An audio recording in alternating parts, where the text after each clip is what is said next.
नमस्कार दोस्तों, मैं हूं ममता तिवारी और आप सभी का स्वागत करती हूं मेरे चैनल ममताज वे में। कैसे हैं आप सब, तो ये बताने के लिए कमेंट बॉक्स में जय माता दी हमेशा की तरह ज़रूर लिखिए। आप लोग जय माता दी लिखते हैं तो हम लोग इतने मेहनत से जो वीडियो अपलोड करते हैं आपके लिए बनाते हैं, वो सारे हमारी जो मेहनत है वो मतलब स्वार्थ जैसा लगते हैं। अगर आप लोग एक लाइक दे देते हैं और जय माता दी लिख देते हैं तो ज़रूर लिखिए।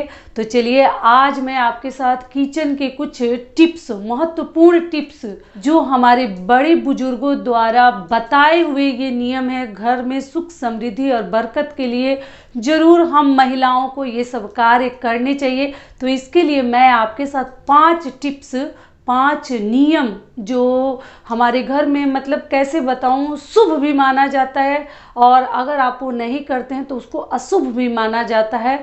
तो ये 5 महत्वपूर्ण नियम आप जरूर अपने घर में मतलब जानती है तब तो बहुत अच्छी बात है, अगर नहीं जानती है तो आगे से ध्यान रखिएगा, गलती मत कीजिएगा। आप लोग के इसके ऊपर कमेंट्स भी आए थे कि दीदी अच्छे से डिटेल में इस बात को आप हमें समझा दीजिए, तो वो भी बात मैं इस वीडियो में शेयर करूंगी।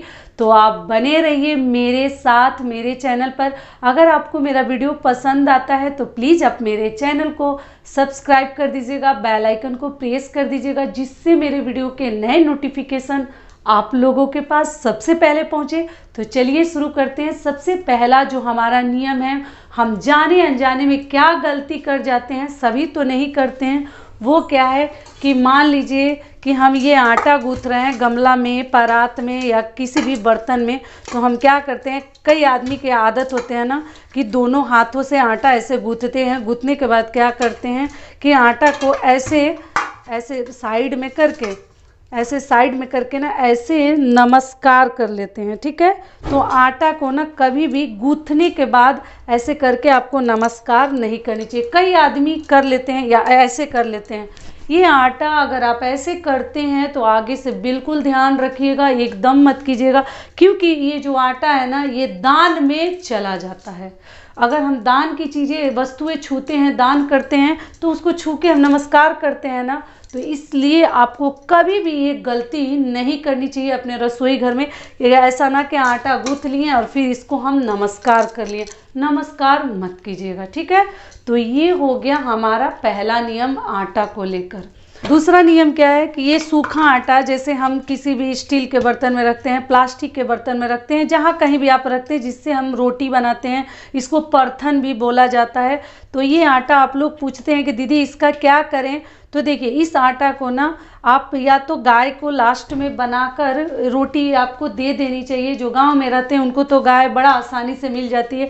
तो ये परथन जो है ना माँ खा सकती है, घर में अगर माँ है तो खा सकती है। कुंवारे बच्चों को इसकी रोटी नहीं देनी चाहिए, और लड़की लड़का जो भी हो, कुंवारे बच्चों को नहीं दिया जाता, क्योंकि उनकी शादी होने में ना अड़चने आने लगती हैं। तो ये परथन जो घर का गार्जियन है, इसका मोटी सी रोटी बना के या अपने लिए रोटी बना के आप खा सकते हैं, गाय को दे सकते हैं, लेकिन अपने घर के कुंवारे बाल बच्चों को आपको परथन की बनी हुई रोटी नहीं देनी चाहिए, ठीक है।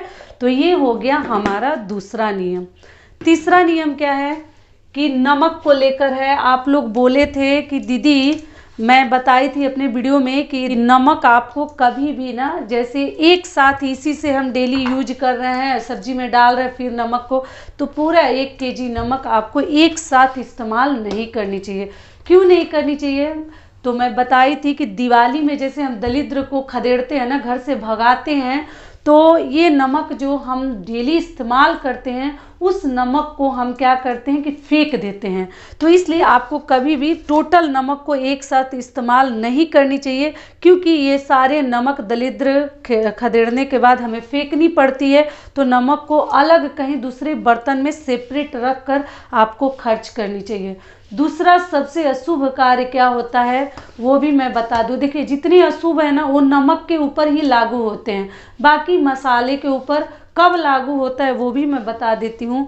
तो देखिए ये हमारा मसाला वाला किट है, तो इसमें हमारे घर में भगवान न करे, खुदा न खास्ता, कभी कभी ना अशुभ दिनों में क्या होता है कि इसीलिए नमक को थोड़ा सा सेपरेट रखनी चाहिए। अशुभ दिनों में अगर ये नमक हम यूज करते हैं, हमारे घर मान लीजिए किसी की मृत्यु हो गई है या कुछ अशुभ हमारे घर घटना घट गई है, तो जो 10 दिन या 12 दिन जो अच्छा वाला भोजन नहीं बनता है, बिना नमक हल्दी का बनता है, तो वो जब भोजन बन जाता है तो ये नमक को ना हम फेंक देते हैं, फेंक के इस बर्तन को हम धो देते हैं, ठीक है, क्योंकि वो अशुभ दिन वाला नमक हम इस्तेमाल नहीं करते। इसीलिए कभी आपको मतलब सारे नमक 1 kg नमक एक साथ इस्तेमाल नहीं करनी चाहिए।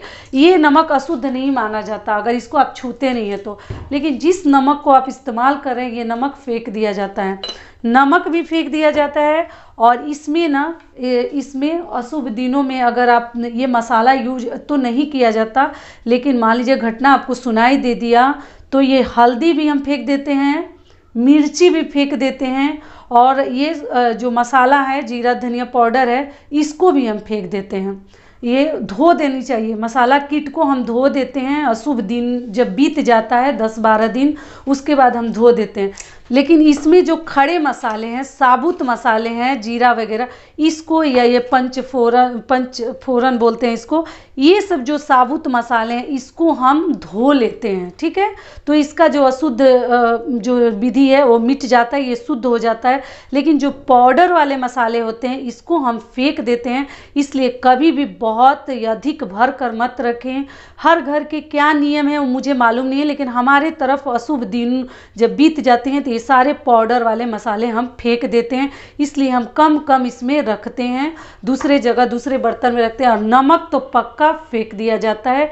10-12 दिन इस्तेमाल करके मतलब भोजन ऐसा बनता है कि आप भगवान न करे किसी घर बने, तो इसीलिए बहुत अधिक चीज़ इसमें भरकर मत रखिए और साबुत चीज़ों को धोकर आप शुद्ध कर सकते हैं, ठीक है।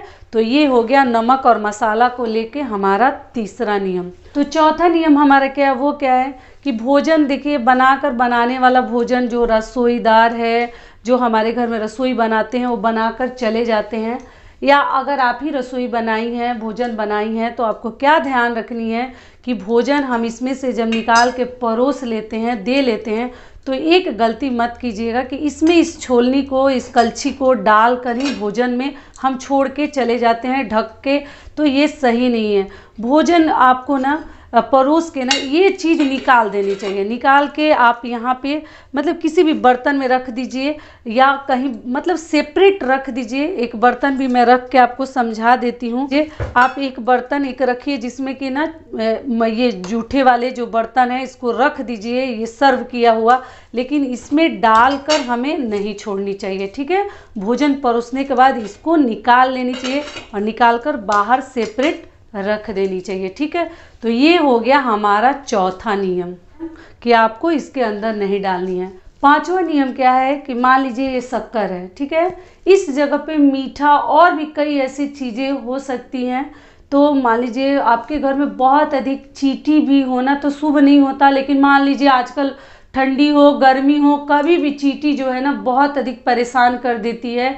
तो हम वो चौक लगाते हैं, लक्ष्मण रेखा जिसको बोलते हैं, वो भी आप लगा सकते हैं। लेकिन चींटी से बचने के लिए ना कोई भी मीठा चीज़ अगर आपको चींटी से बचानी है तो ये बहुत अच्छा टिप्स है, आप ध्यान दीजिएगा। बड़े से बर्तन में, जितना बड़ा आपका बर्तन है उससे बड़ा बर्तन ले लीजिए, उसमें पानी डाल दीजिएगा और बीच में इसको रख के रात में भी या कभी भी, रोटी भी ढकते हैं तो उसमें चींटी आ जाती है, चावल भी कभी कभी दाल ढकते हैं तो आ जाती है। तो ऐसे ना बर्तन में पानी डाल के अगर आप इस बर्तन को रख देते हैं और ढक के रख देते हैं, कवर कर देते हैं, तो चींटी जो है ना कभी इसमें नहीं जाती है और आपका जो भोजन करने वाली चीज़ है या और भी मीठा पकवान है वो आपका सुरक्षित बचा रहता है। तो आपको ये टिप ज़रूर आजमानी चाहिए, बहुत ही बढ़िया ये नुस्खा है। चींटी कभी आपकी चीज़ों को ख़राब नहीं करती, वो रोटी हो, आटा, चावल या शुगर, गुड़, कुछ भी आप इस प्रकार से पानी में रख के आप उसको बचा सकते हैं। तो ये हो गया हमारा पांचवा नियम। और जो हमारा छठा नियम है वो क्या है, नई नवेली बहुओं के लिए आप लोग के कमेंट्स भी आए थे कि दीदी हमारी नई नई शादी हुई है तो हमें किचन में कैसे शुरुआत करनी चाहिए।